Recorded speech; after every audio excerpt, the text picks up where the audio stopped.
گے اللہ دے حضور جنہوں نے محبت پاروں درجے پائے، پر آؤ انہوں دی گل سنو،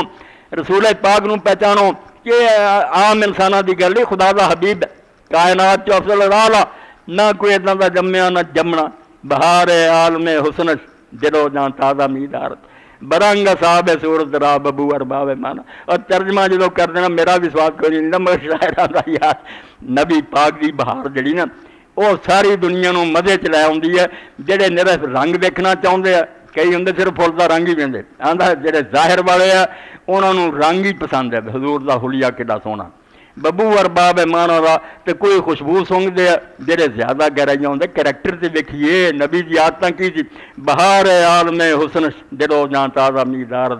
برنگ صاحب صورت را ببو ارباب مانا دا، جنہاں صورت ویکھی انہاں بھی حضرت جابر بن سمرا دا 14 دا چند سی تے رسول کریم بھی بیٹھے تے سرخ رنگ دا جوڑا، کرتا بھی سرخ رنگ دا، تھلے بھی پیبند،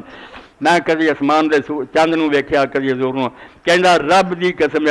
رسول اللہ مینوں چند نالوں سوہنے نظر آئے۔ اس تو ارباب صورت جڑے سی نرا شکل ہی ویکھ سکتے سی، انہاں بھی آکھیا ادوں سوہنا اور کی جمنا، تے جڑے باطن ویکھ سکتے انہاں آکھیا بھی یار حضرت انس رضی اللہ عنہ فرماؤندے نبی علیہ السلام تو زیادہ سخی، حضور تو زیادہ بہادر، حضور تو اچھے اخلاق والا دنیا کوئی نہیں پیدا۔ واخر دعوانا الحمدللہ رب العالمین۔ اے اپنے تواڈے ایمان تازہ کر لی، حضرت میمونہ دی یاد تازہ کر لی، چلو عمرے تے تازہ تازہ ماں کو آیا سی، شاید اس ذریعے نہ میرے تواڈے انگیٹھیاں کو کوڑا پی جائے تو ایمان تازہ ہو جائے۔ بسم اللہ۔